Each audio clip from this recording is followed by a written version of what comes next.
how do you justify hiding documents? On what basis can you justify Eric Holder and the President of the United States hiding documents unless they got something to hide? There's no other way to describe this. They're hiding something. They've got something to hide. The guns were used to kill a Border Patrol agent, a wonderful Marine who was killed because he was forced to use beanbags instead of guns, again because of Holder and Napolitano and the President. He had to fire beanbags at drug cartel members, and then he was killed with a machine gun supplied by this government. Do you have any idea how big this is? If we lived in a sane nation, there'd be much more to this story in the media, but there isn't. I have a lawyer on the air, holding on the line. He's actually a friend of mine and my attorney. I respect Daniel very much. Politically, I think that we don't agree on many things. I don't really know. I don't even talk politics with him. Daniel Horowitz, welcome to the Savage Nation. Hi, Michael. Glad to be here. Thank you. Daniel, how would you describe yourself politically for my audience? I think I'm in favor of the working person. If you work 40 hours a week, you're entitled to a health plan, fair pay, and you shouldn't have the government reach in your pocket and give it to people who want to sit around and watch TV and eat potato chips. That's all right, so that's basically it without a label. So let's move on. You're a criminal defense attorney. You've seen the inside of many federal courtrooms. What justification would there be in this case for them to hide documents unless they're hiding something? Well, you hit the nail right on the head. They are hiding something. This has been a cover-up since February 4th, 2011, when they wrote the first of many lies where they claimed that the guns weren't going to Mexico, that the Bush administration knew what was going on, so what they did was not so bad. You know, Michael, I went to your website today, and there's a great article. It's the article you have up there with the picture of Eric Holder. I think everybody should click on that because it refers to an article that has all the core documents. There's just lie after lie, and they only are lying because they're guilty of something very big. Yeah, look, here we have a House Oversight Committee. Their job is to conduct oversight over various and sundry aspects of the government, right? And yet you have a member of the committee, Carolyn Maloney, Democrat, New York, saying she's outraged that an oversight committee would conduct oversight. I've never seen anything like that, Daniel. Right, Michael. And the point that keeps bothering me is that Holder and the Justice Department lied to Congress about this. They covered it up, and then Congress caught them. And all of a sudden, now that the lies aren't working, they want to claim executive privilege as if they don't have to say anything. It's like somebody would testify in a criminal case, lie to the jury, and then when they get caught with the lie, say, oh, I want to take the Fifth Amendment about everything. Once you open the door and you get caught in the lie, you know, the game's on. The game's on. Let's find what really happened. Daniel, you know a lot of high-powered Democrats. Wouldn't they be in favor of seeing what those documents contain? I mean, to be fair about it. Well, you know, it's so interesting. You know, Attorney Marty Garbus, who you and I have worked with and we respect quite a bit, is a darling of the left wing. And he knows Eric Holder. He even likes him. But I know Marty would like to see what's there as well. Are you sure? I'm sure. Because I hope you're not speaking out of turn, because no. Marty is a certifiable leftist of the highest order. I mean, you and I both know that I've argued with Marty about some of his representations and you mean pretty you don't vociferous. Think you should represent Fidel Castro? No, I don't think you should represent Chavez and Castro. No, I don't. And yet, Chavez, I think he wouldn't represent Castro. I don't think he minds so much. It's interesting. But no, he wants to get to the bottom of it also. Now, he thinks ultimately Holder will come clean, you know, and will be clean if the truth was known. Marty's a big First Amendment guy. He's a Democrat who believes that the truth should come out. Where you and he may differ is that his truth is that the left wing is right, and your truth is that they're insane. Well, let's forget who's insane. We know that liberalism is largely people by mentally disordered people who are on Prozac. But aside from that, Dan, truthfully, come on, are there any liberals who would argue that the president has a right to invoke executive privilege because there are documents that would make him look bad? That's not the purpose of executive privilege, is it? Well, you know, when you invoke a privilege, what you're basically saying is let the courts decide. And it's human nature when you're under the gun to invoke privilege and at least put up a barrier and delay. So I get it. I mean, executive privilege exists so that partisan politics don't sort of get into the bedroom of the executive branch. There has to be some privacy in communications. I get that. But in this case, they opened the door, they lied to Congress, and now when they got caught, they don't want Congress to see what really went on. And that's what bothers me the most about this assertion of executive privilege.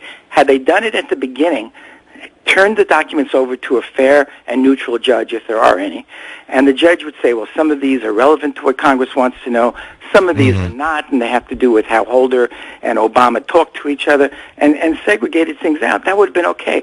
But now it's a cover-up, and it's a big difference between using a privilege legitimately and using it as part of a cover-up. That's where I'm angry at them.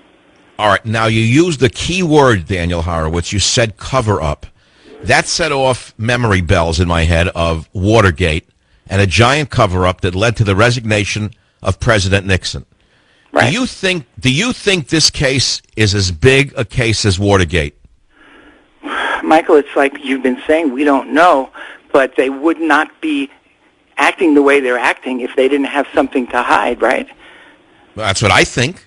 That's what I keep hearing you say. To me, all it's going to do is make even good liberals say, what are they hiding? I mean, look, Dan, let's make believe we're all sitting in a living room. What are they hiding? They're hiding. What, I mean, you're right. What are they hiding? I mean, what, are they just saying we want privilege, we don't want to tell you what's there? Because if we did tell you, you'd know that we're good guys, we're totally honest, and we didn't do anything wrong? That's not what's going on. Well, I'll tell you what. Daniel, I just got a flash that set me off, that I'm going to throw out here that no one's ever thought of. You know I can think around the corner sometimes, right? Yes. You know what I think they're doing here? I think they're playing a game with the Republican committee. What they're going to do is actually release those documents, and it's going to make them look good. After all of the hue and cry, they're going to embarrass the Republicans. Is that a possibility?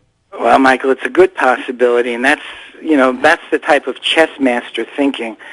It has people like me, and because remember, I listened to your show long before we became friends. That's why we listen to you. Yes, hearing what you say, it could be what they're planning, or worse, they're buying time so that they can destroy documents and cover up their wrongdoing. That's the other possibility. Well, let me go to my reverse paranoid idea, okay? Remember what happened with the birth certificate allegation? Remember? It went on for years and years and years. Then Trump came out with the allegation, and virtually within days, Obama produces a document which is allegedly the birth certificate, which allegedly put it to rest, which embarrassed the birthers, right?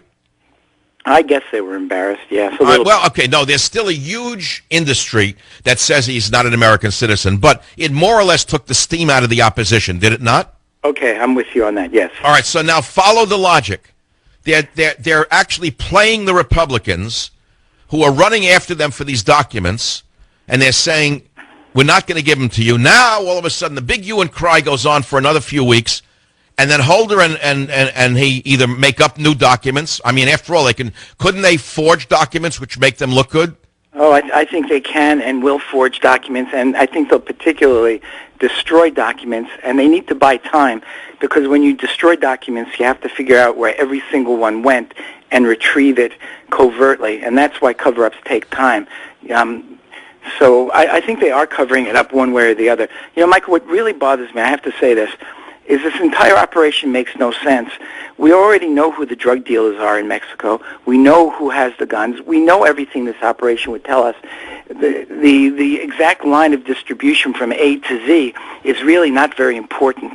So I don't understand the real purpose of this operation in the first place. I really don't. Oh, no, Dan, I described it in Trickle-Down Tyranny, which I gave you a copy of, but you're going to fail the final exam, because on page 245 I explained it. I'm going to read it in one paragraph.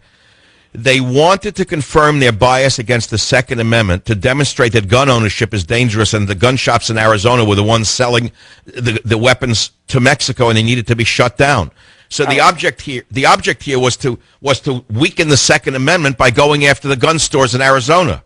All right, now I'm going to tell you something that's not privilege. I just ran it through my head, but it does come from a major criminal case that I have right here in Northern California. The methamphetamine trade, a lot of the drugs come from Mexico to the United States where they're sold. A good deal of the payment for those drugs is not in cash, but in guns, which are shipped to Mexico. So this Oh, my God. So this whole attempt to frame the gun dealers in Arizona in a bad light at page 245 of your book, it's a conspiracy against them because it's not nearly the correct picture. What I just told you comes from DEA interrogations and from a mass of materials that I have. That's a very major source. This gets worse by the minute, Dan, and I'm sure my audience is hanging on every word because the last you were on my show is when that wonderful organization, Council on American Islamic Relations, which is a joke unto itself, just the name itself is enough to make you choke, sued me and you defended me. Remember that case? I remember that, and I also know on your website you had an article where recently the Muslim Brotherhood and Hamas lobbed bombs into Israel. Yes. The Egyptian Muslim Brotherhood ordered Hamas to do it. And guess what? That is Hamas. They're tied to Hamas. They raise money for Hamas. So sure, yet this administration has gone soft on CAIR, haven't they? They use CAIR as advisors. Oh, yeah. This administration is, in my opinion, they were supported by CAIR. During the election, CAIR put out an election booklet that, in a very subtle way, supported pro-Hamas candidates. And Obama, in their view anyway, was more pro-Hamas than John McCain or anyone else. Dan Horowitz, another question. There's a hue and cry right now amongst the politically, let us say, aware conservatives in the United States of America, which is a very small minority of people in this country. You know the vast majority don't know anything about this and will remain dumb because the media has gone on to the weather on the East Coast rather than this. Do you think this is going to get bigger or smaller? Well, you see, for me, I can only judge myself, and I am more liberal than you by far.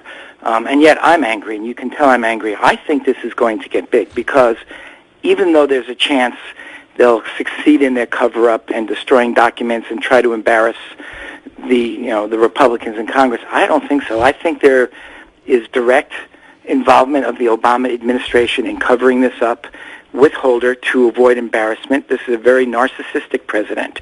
He cares more about his image than what's good for the United States. And I think he was part of the cover-up. I think it's a type of Watergate. My concern, Michael, is that with Watergate, we were able to, or just wanted to destroy Nixon when we found out his role.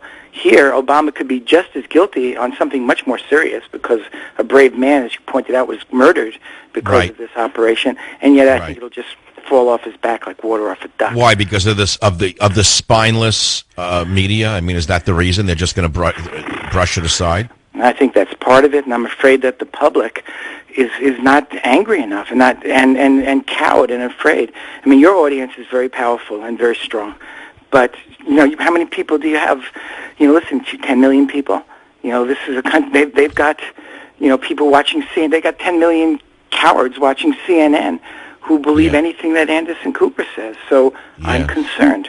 And you said something to me on the phone, Dan. Something on the phone about our generation. You're a little younger than I am, but you're still, you're over 50. You said that we have a certain worldview that once we're gone, virtually, you were talking about Obama and that generation having virtually no ethics whatsoever. Isn't that what you're implying? I think so, Michael. I mean, you came and I came from a generation where, Hitler had just been defeated by people somewhat older than us. They gave up their lives, their youth, their entire 5, 6, 7 years of the fighting against the Germans, and they cared about something. These young kids care about whether they have a good iPad or an iPod and what the latest techno boring music does for them with girls or boys.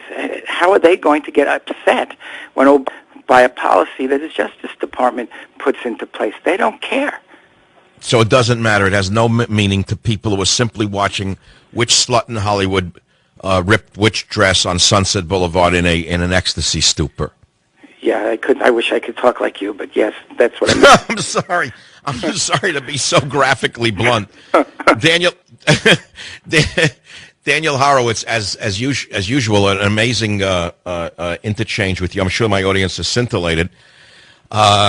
Maybe we'll have you back tomorrow when the audience has a chance to think about it and you could answer some questions. Good, and I'd love to hear what they have to say when they call in today also. Oh, wait till you hear this. The minute we come back, thanks, Daniel Horowitz. We'll be right back on the Savage Nation. Savage.